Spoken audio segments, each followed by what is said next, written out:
The Survivor Specialists are back with another episode of everything you need to know about. And today we are talking Rick Devens from Edge of Extinction, finally getting his return. I mean, I think after season 38, people were expecting Rick would be on the island for 40, and then 40 was Winners at War. And it's like, okay, but the next time there's a returning player season, he'll be on it. I mean, he's the first co-host 6 years later.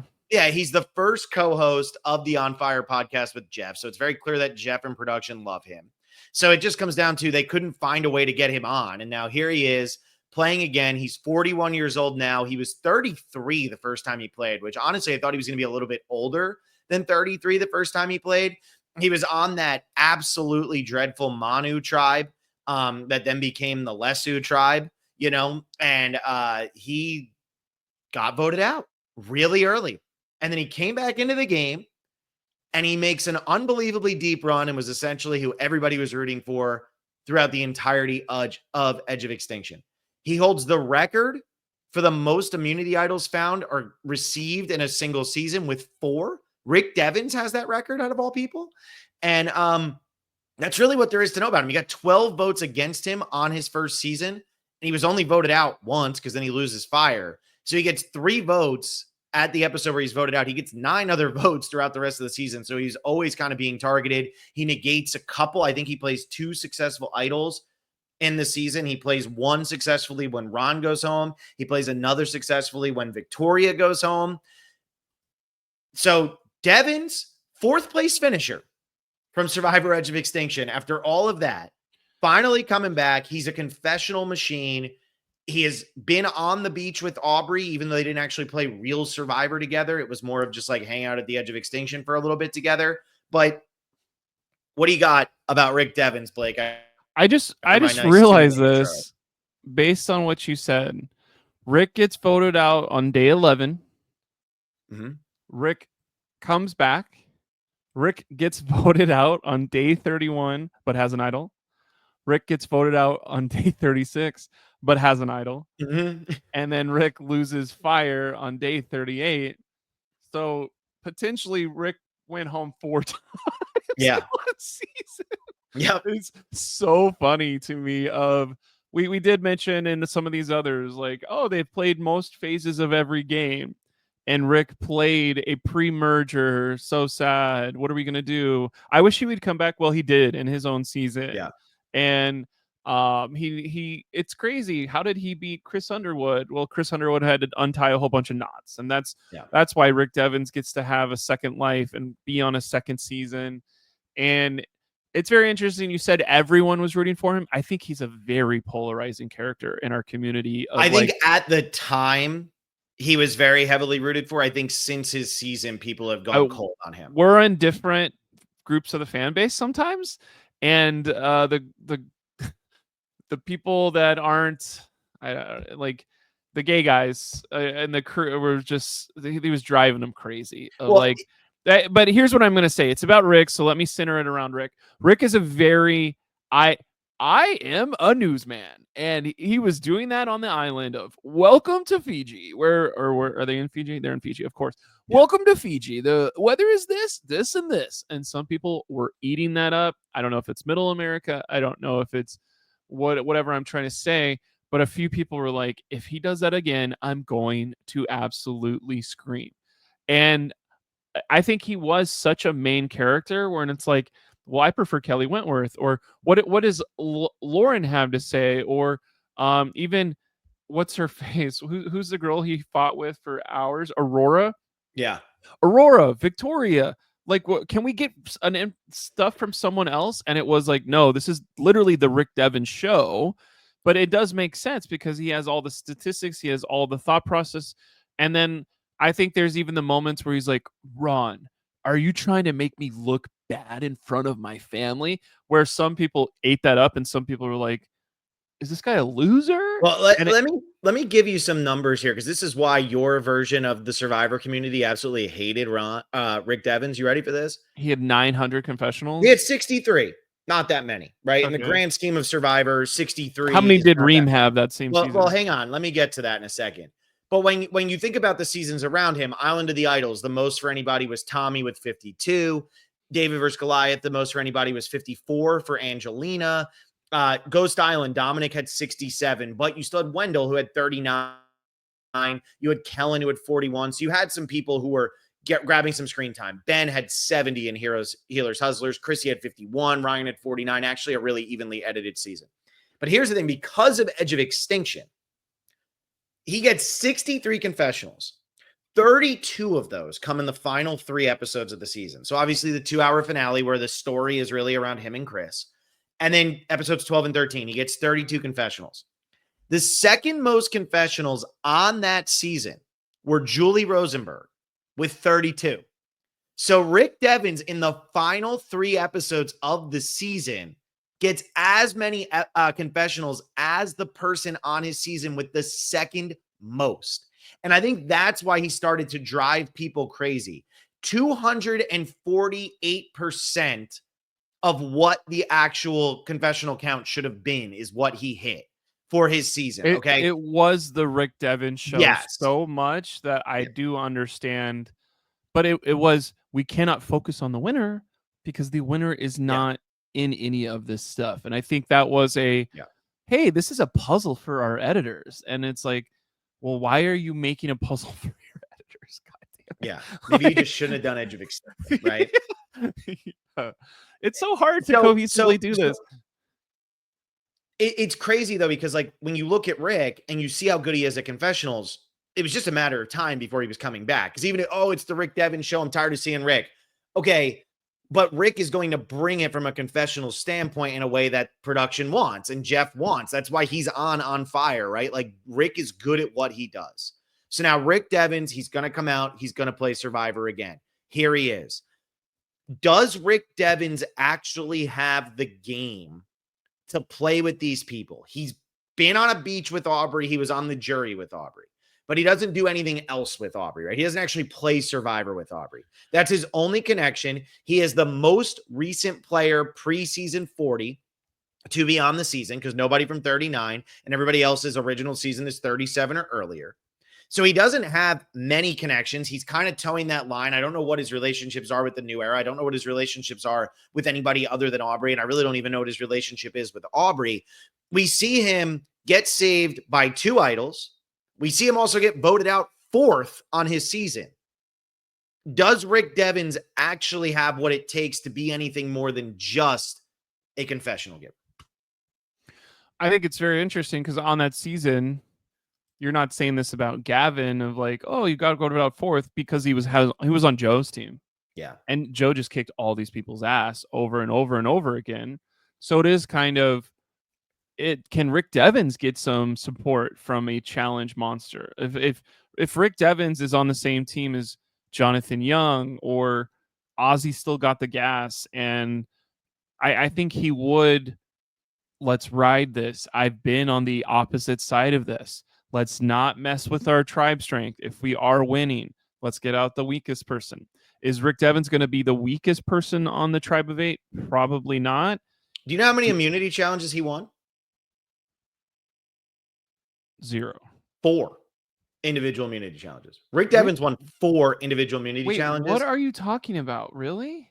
Yeah. He won 4 individual immunity challenges, and am I stupid? He played 2 idols to save himself. That's why Rick Devens. Oh my God. Okay. Let's pay attention here. Yeah, he won 4. I forgot about that layer of the game. So I think he was just motivated to win, but like these are the people that went out on the times that Rick won immunity: Kelly, War Dog, Aurora, and Lauren.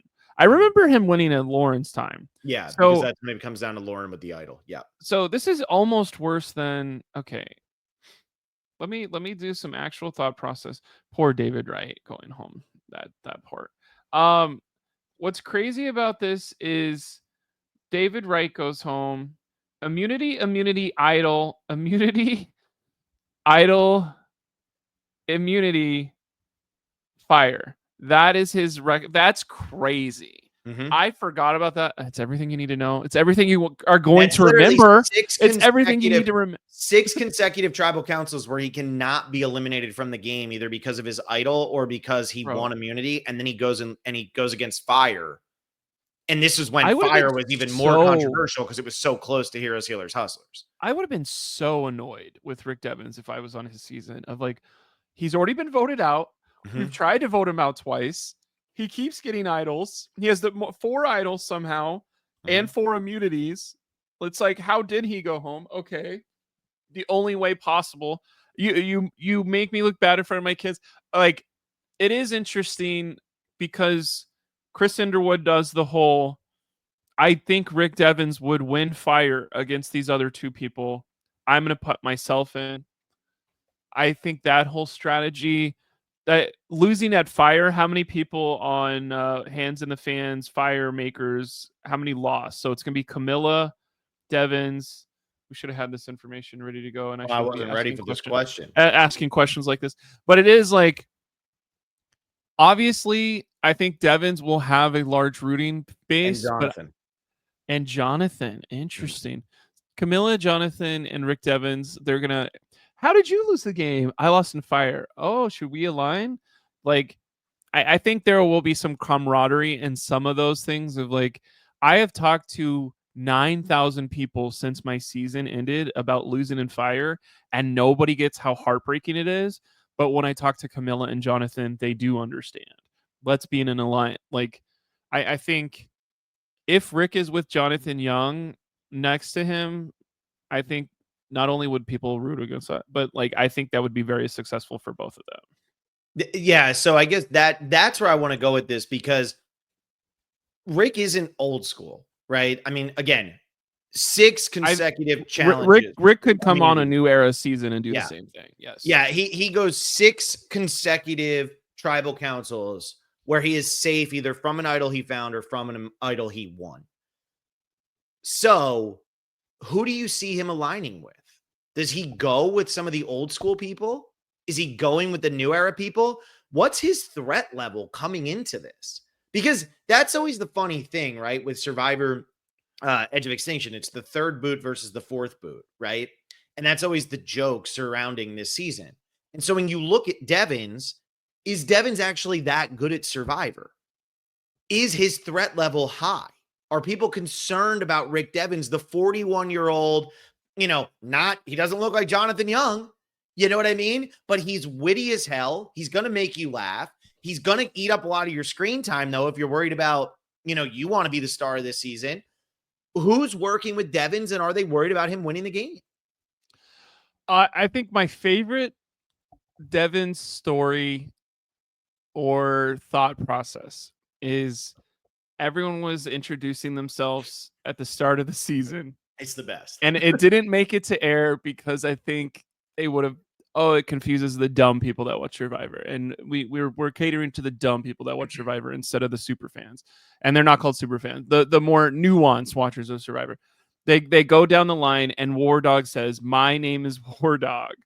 And doesn't say his real name because he never does. I don't even know what War Dog's real name. It could be Dan Anthony. DeSilva. Dan DeSilva? Dan DeSilva. Oh my God. Poor War Dog's never getting back on Survivor. So War Dog says, "My name is War Dog." And then they go to Rick Devens. It probably goes, "You with the glasses, what's your name?" And he says, "This is kind of awkward, but my name is also War Dog." Amazing. And I think about that not every day, but I think about that maybe once every year and a half since it happened. And it brightened. Oh no, Blake completely dropped off. I don't know what happened. He said it completely brightens his day, and then for some reason he just didn't want to be in here anymore. Even when we record these, we pre-record these and they're still coming out live. So hopefully Blake comes back in here shortly. If he doesn't come in a sec, there he is. It brightens your day, Blake. It brightens your day. What happened? I think we just had a power outage. That was random. Well, it brightens your day and I was able to rebound, no problem. Yeah, it is literally the funniest icebreaker I think I've seen. If somebody said that, I would probably, "We should be friends," and that would immediately be like, no wonder he made it for the first 3 boots of his tribe. I don't think he went home because he sucked. I think he went home because they were bad at challenges, and it was like, "You're just the next one up." How unfortunate. So that was his legacy for his first vote out. But It I was think because they did that swap. You know, he was on the original Manu. He got in really close with David Wright. It seemed like he was going to be okay. And then they do the swap where all of the Lesus stay together. And I think Wendy, if I'm not mistaken, is the one who gets sent to the other tribe. And that's who they all wanted to vote out, was going to be right. Wendy. Like, that's what they were keeping her around for. And then Lesu loses, so they don't have anybody else to vote out. And obviously, Lauren and Kelly aren't going to vote against each other. So it came down to where is War Dog going to fit into this? And that's why when Rick comes back into the game, War Dog goes up and he's like, "You want to play again together?" And Rick's like, "Yeah, of course I do." And he has that really snarky, "Why would I want to do that? You all voted me out." And it's like, but they literally only voted Rick out because they had to. They didn't want to vote Rick out. There just was no other option at that point. And War Dog was trying to keep around the bigger threats of David and Kelly at that point.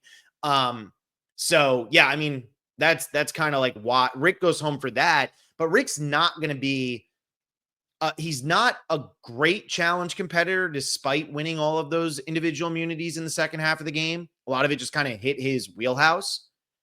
And Joe's not there. And the comma people didn't know how to play the game because they were just sitting there hanging out with Joe. Like in terms of physical portion, they were like, well, we can rely on Joe. And then they couldn't. So now Joe is like, well, what do we do? And then you had Chris also not there. So like the bigger, stronger guys weren't there. So I don't know if he can survive the pre-merge portion of the game.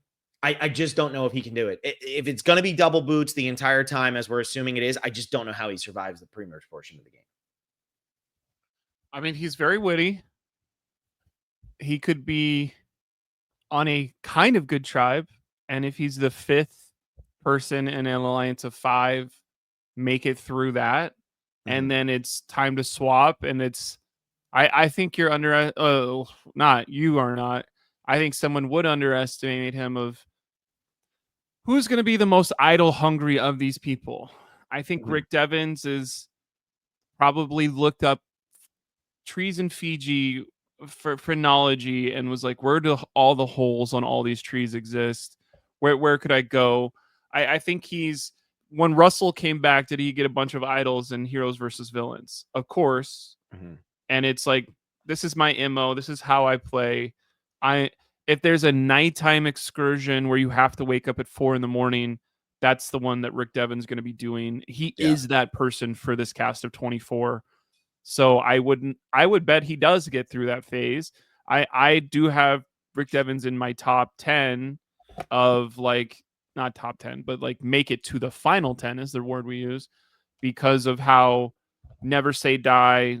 And he is a perfect mix of both of these halves of cast of like, of course I'll work with these old school. I'm an old school relative to these. And then also like, I'm sure there's going to be at least 2 people that I loved you on your season. That you got me off the couch, basically. Where like, I think you and I idolize some of those old school people, but like some of the newer players are watching through the 30s and 30s and doing that. I mean, my biggest thing with Rick is, does he run into the exact same problem that he ran into with Edge of Extinction, which is everybody likes him, but he's just on that disaster tribe where he becomes expendable. Right. That's what I worry with him. And I feel like he could very well be on the disaster tribe. Devens needs to be on a starting tribe with Jonathan or Joe. That's what I think he needs in order to get to the post-merge portion of the game. All right. What else do you need to know about him? I think there was a large thought process of if we could, maybe he should replace Jeff Probst. If there's we don't need that. A person who's going to be on the show is the new host. He's the Ken Jennings of the Survivor thought process.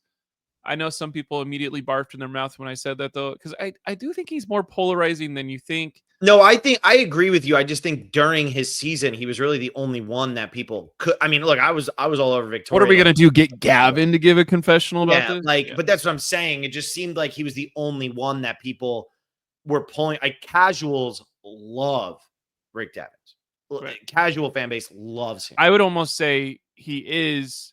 I mean, Christian Hubicki was first, but I think Rick Devens is like, Christian Hubicki has some crossover from casuals and supers, but Rick Devens is clearly not new era, but like casuals, like favorite person. Yeah. Do you think that there's any possibility that there could be an alliance of the On Fire podcast hosts with Charlie and D?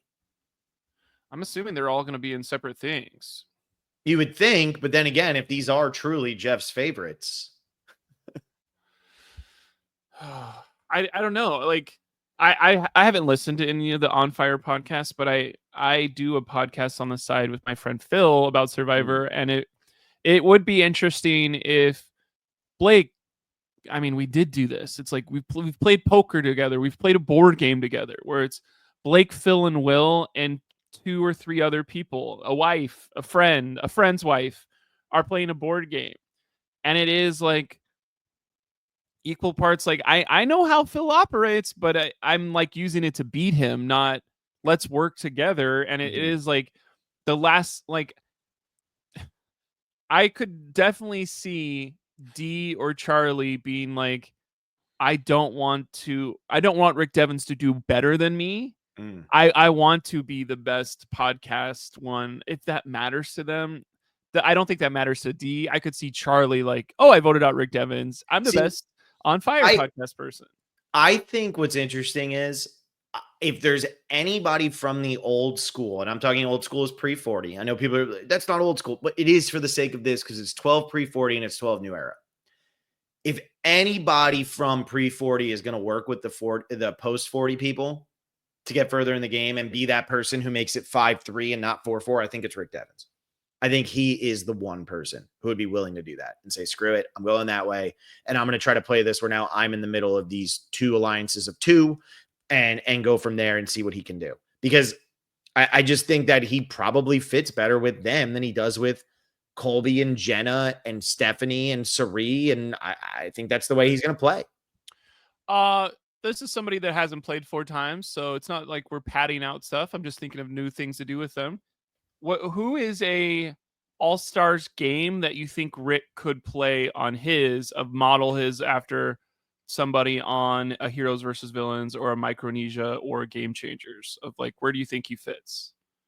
I think he's probably like Penner. That's what I think. I think he's probably like Penner. And Penner didn't do that well. Well, Penner got hurt. Penner was playing a very good game in Micro and then got hurt. If he doesn't get hurt, like he's ready. He has the numbers and the army ready. We just rewatched that season not too long ago for Every Season Matters. He's ready to go.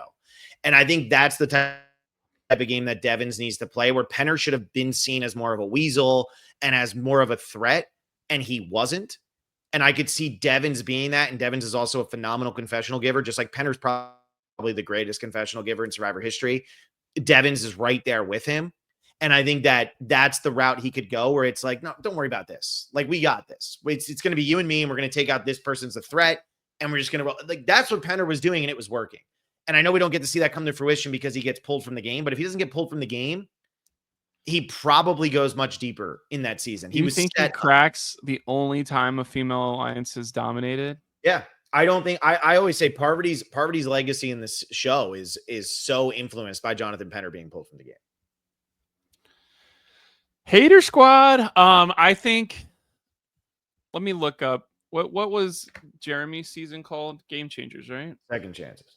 Second chance. I always like second chances and Game Changers is always a thing where you're like, what's going on here? Because who almost got there? Survivor second chances. Wentworth, Keith Nail. They were the people who were right around. Oh, I think maybe like a Savage. Does that make sense, or is that being a little ridiculous? I think Savage is a little bit more aggressive than Devens. I don't think Devens would play a game like Savage. Savage is so old school in his mindset. I don't think he'd play like that. I think what I'm trying to say is Cass, Rick Devens is like Rick Devens could be the merge boot of this season. Of like, I could see that. I've had enough. We can't let him get to individual immunities because he's. I think what's funny is Survivor. I would never ever remember. I didn't. That Rick Devens won 4 immunities, but immunities for individuals is like balance, craftiness of like puzzles, and then like sheer strength. And like maybe there's a speed element every once in a while, but I think he's so much better at like craftiness and puzzles maybe.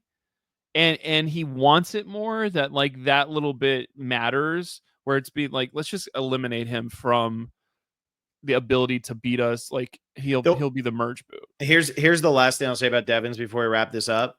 I think one benefit he also has is that he played on a season with players who were returning. So, and his closest ally was David. So he gets to talk to David and say, what did you do to help yourself with threat management? Like, because you made it further than you ever should have. I mean, David Wright never should have made it as far as he did in Edge of Extinction after his Millennials versus Gen X game. Like, there's no way. And so I think that helps him. He can have those conversations with David. He saw what Kelly Wentworth did to get further in the game, and he knows also what didn't work for Joe and Aubrey. So I think that is an added benefit for him coming into this season for sure. And that's Rick Devens. He's going to be the host one day. Are we going to use the picture of me and him at the bar for the thumbnail for this one? We could if you really want to. We're not going to, but do you have that picture handy right now that you can throw up right here at the end as for fun? For no, people? that'd be fun though. Let me see. I might have it. You sent it to me not too long ago. Sheesh. Yeah, Blake, this is actually worth it, everybody, so that you guys can see what a strapping young lad Blake was just a couple of years ago. Jesus, if I can find this picture, it's great. Pandemic ruined me, man. Pandemic ruined everyone, Blake. Let's see. Here it is. Oh, we have one of you and Angelina too. No, I know. You guys ready? Save that. You all ready? Can you see that? Whoa. This is the Blake smile of approval. I can't tell even what you can see. I also smiled that big next to Nora though, so I can do all things through the power of Come on, man. Nora's great. I love Nora. I wish Nora was strapping up for season 50. Nora. Are you kidding? Nora and Carolyn should be on the same tribe right now. Let's do it. All right. That's going to do it for this episode. Thank you all so much for listening. That's everything you need to know about Rick Devens. Make sure you keep checking out all these episodes. We're putting out one for all 22. I don't know what number this is. I have no idea. We're putting these out 7. in order. It's let me just lock you into putting this 7. Yeah. All right, everybody. Thank you so much, and we'll see you next time.